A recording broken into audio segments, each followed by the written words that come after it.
forme littéraire, comme souvent dans le dessiné, bien sûr. On a à chaque fois se poser la question, qu'est-ce que je fais de cette idée? Et alors ici vous avez un exemple de livre de Rodolphe. On en a plusieurs pages où on voit quoi à travers ça. Moi je trouve qu'il y a une constante dans l'œuvre de Rodolphe, et Dieu sait qu'il y en a des livres et tout ça.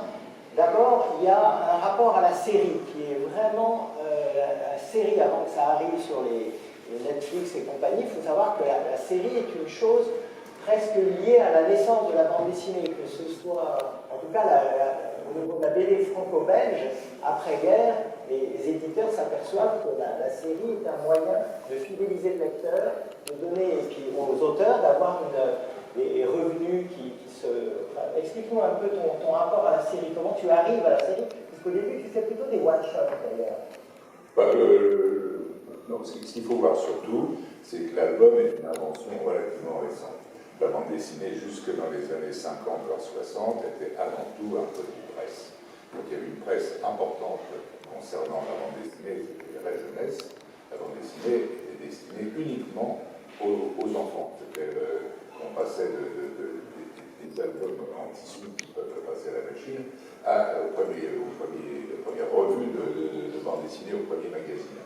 Et il est évident que des jeunes auteurs qui arrivaient, c'est un dessinateur, pour proposer quelque chose, on ne leur disait pas, eh ben, vas-y Toto, tu vas nous faire une série en 15 albums, pas du tout. Peut-être tu vas nous faire une histoire de 6 pages, on va voir ce que ça donne. Et si effectivement l'essai était concluant, à ce moment-là, on pouvait... on avait le droit de faire une autre histoire. Après, voilà, jusqu'au moment où l'éditeur disait, là j'ai un projet d'un récit qui prendrait plusieurs albums, plusieurs années et tout. Là, si ça te dit, vas-y, la classe est libre. Et ça se faisait, voilà. Oui, un peu en cooptation presque. Oui, c'est simplement pour signifier qu'à cette époque-là, le magazine était roi.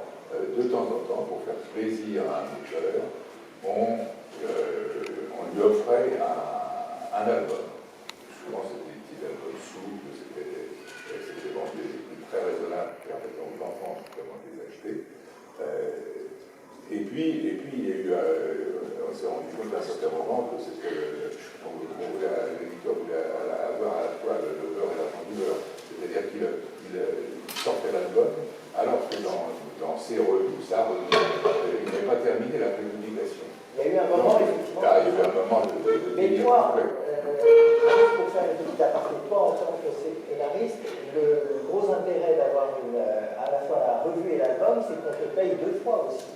Tout à fait, tout à fait. Et ça, c'est incroyable. Vous dites ça aux jeunes auteurs aujourd'hui qui se font des albums en direct. Il y a eu un âge d'or pour les auteurs de BD où il y a la prépublication en revue. Ça s'appelle, c'est l'existence même de la revue. Parce que travaillant pour une revue, pour un journal, le dessinateur était assimilé au dessinateur de presse, donc c'était du journaliste, et le scénariste, par capillarité, j'allais dire, avec le dessinateur, était lui aussi considéré comme dessinateur de presse. Donc nous étions tous des journalistes, avec les avantages, surtout à l'époque, parce que maintenant ils ont été bien reniés, que ça représentait. Donc on était correctement payé en tant que journaliste. Puis, éventuellement, et un petit peu plus tardivement, est apparu cet album. Ça faisait plaisir d'avoir son récit sous forme d'un livre. Donc tout le monde évidemment était partant. Et l'avantage qu'on avait, l'avantage financier, qui a complètement changé, c'est que donc au-delà de ce travail journalistique payé à la pige comme un journaliste, on devenait auteur dans cette casquette, on laissait la casquette de base, de long ou de haute forme, voilà, selon les tirages. Et là, on devenait auteur. Et à partir du moment où cet auteur vendait un livre, il était payé pour ce livre.